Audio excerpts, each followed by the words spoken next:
Saludos cordiales. Mi nombre es Juan Antonio Ramírez Matías, estudiante del programa doctoral de la Universidad Interamericana de Puerto Rico, recinto de Ponce. En esta ocasión estaré realizando una presentación relacionada con la metodología de investigación de enfoque cuantitativo, específicamente con el diseño experimental y cuasi experimental. Como parte de la agenda procederemos a definir qué es el enfoque cuantitativo. Asimismo, qué es el diseño experimental y cuasi experimental. Mencionaremos los proponentes más destacados y su aportación más sobresaliente. También, los tipos de diseños y las características más importantes. A su vez, las ventajas y limitaciones que presentan, el uso principal de los modelos y, por último, algunas destrezas que debe dominar el investigador o investigadora al aplicar los diseños. Para Hernández, Fernández y Batista, el enfoque cuantitativo busca probar o rechazar hipótesis, mediante la recolección de datos apoyándose en la medición numérica y su eventual análisis estadístico. Por otro lado, Campbell y Stanley definieron el diseño experimental como el estudio donde se manipulan variables, específicamente la variable independiente, y se observa su efecto sobre las otras. Es pertinente mencionar que la variable independiente puede ser un tratamiento, estímulo, influencias o intervenciones, y es la que se manipula, como bien hemos establecido. Por otro lado, la variable dependiente es la que recibe el efecto. Asimismo, Segura en el año 2003 definió el cuasi-experimento como una derivación del experimento, con la diferencia de que no se aplica el proceso aleatorio en la selección de los participantes. Creswell en su libro nos hace mención de una serie de investigadores y sus aportaciones más importantes en el campo de la investigación experimental y cuasi experimental, como por ejemplo Schuller, que utiliza por primera vez el grupo experimental y grupo control. Macallen en 1916 implementa el proceso aleatorio en las investigaciones. El propio Macallen en 1923 establece procedimientos en su texto para poder comparar los grupos. Otra persona que hizo una aportación sumamente importante es Fisher, que discute procedimientos estadísticos aplicados a las investigaciones. Campbell y Stanley identifican 15 tipos de diseños experimentales y evalúan las posibles amenazas a la validez. Cook y Campbell trabajaron en los tipos de diseños experimentales y aportaron a la discusión de las amenazas a la validez, que anteriormente había trabajado con Stanley.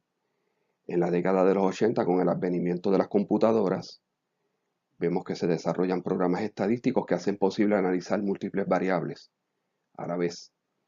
Y ya para el año 2000, Sandish, Cook y Campbell redefinieron el diseño experimental básico, la notación, representación visual, posibles amenazas en los diseños y procedimientos estadísticos de experimentos en educación.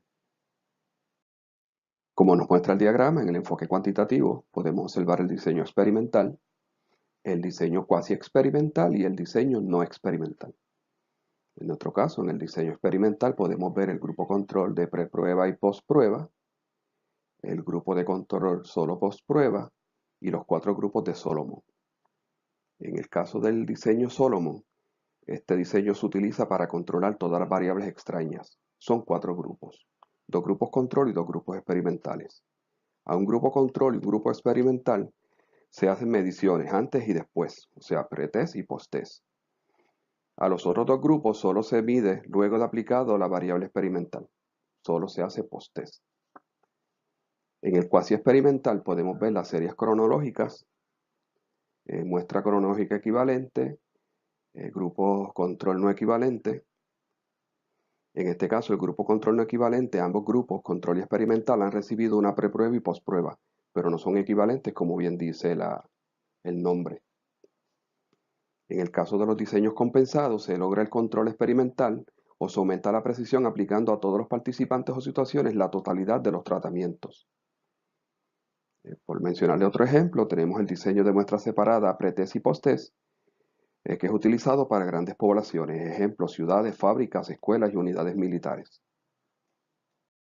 Entre las características del diseño experimental podemos mencionar que existe una comparación de 2 o más grupos, hay una selección al azar de forma aleatoria de los participantes, esto se hace para buscar equivalencia estadística, porque si los integrantes de los grupos no son seleccionados al azar, entonces no son equivalentes y pueden aparecer errores. Existe un mayor control sobre las variables extrañas, que son definidas como cualquier influencia al seleccionar a los participantes, procedimientos, estadísticas o diseño que afecte y provea una explicación alterna a los resultados. En la literatura menciona, por ejemplo, el estilo de enseñanza como una variable extraña. Para controlar estas variables extrañas puedo hacer prepruebas y postpruebas y utilizar muestras homogéneas. Asimismo, existe una manipulación intencional de las variables independientes, como habíamos ya establecido anteriormente.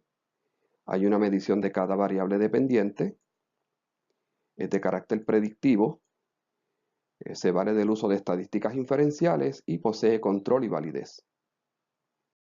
En el caso del diseño cuasi experimental podemos mencionar las siguientes características. No se selecciona al azar, siendo esta la característica más importante. La diferencia entre el experimento y el cuasi experimento es precisamente esto, el utilizar el random, el proceso aleatorio. Algunas posibles causas para no poder utilizar el proceso aleatorio son tratamientos administrados a un grupo ya conformado, por ejemplo, en el colegio, sistemas escolares, hospitales. Otra posible causa puede ser escasez de recursos, ya que solo se puede aplicar el tratamiento a un grupo preseleccionado, o que los sujetos autoseleccionen su propio nivel de tratamiento. Y por último, se inició como un experimento, pero debido a la mortandad, contaminación del grupo control, por cambios en el tratamiento se convirtió en cuasi experimento. También se manipula al menos una variable independiente. El método de control es parcial. Incluye una preprueba para constatar la equivalencia de los grupos. Se aplica el análisis estadístico y otra característica es que quedan muchas variables extrañas significativas por controlar. Entre las ventajas podemos mencionar, por ejemplo, en el caso del diseño experimental, la investigación se realiza en un ambiente controlado, existe un mayor control de las variables independientes y posee mayor validez interna, que no es otra cosa que la confianza de los resultados. Por otro lado, en el diseño cuasi experimental se puede aplicar a situaciones reales. La validez externa es superior al experimento puro. Se entiende por validez externa a qué tan generalizables son los resultados a situaciones no experimentales. También los resultados a ser representativos pueden ser generalizados a otros sujetos, grupos o situaciones reales. Las limitaciones del diseño experimental podemos resumirlas de la siguiente manera. Se utiliza en ambientes no reales. Su validez externa es menor. Existen limitaciones de tipo ambiental en la medida, de tipo moral y derivadas del objeto. De igual forma, en el proceso cuasi experimental, su validez interna es menor. A su vez, introduce más amenazas a la referida validez interna por no utilizar el proceso aleatorio. Y esta falta de random dificulta controlar las variables y afecta el grado de equivalencia de los grupos. Por último, la variable independiente puede confundirse con variables extrañas. La siguiente tabla muestra las diferencias principales del diseño experimental y cuasi experimental.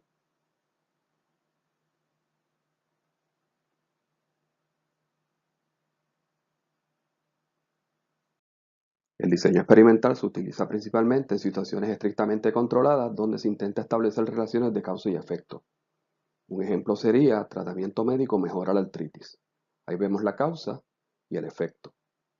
Por otro lado, en el cuasi experimento, se utiliza en ambientes donde no se puede lograr un control de los grupos por distintas razones, o en grupos que ya están conformados.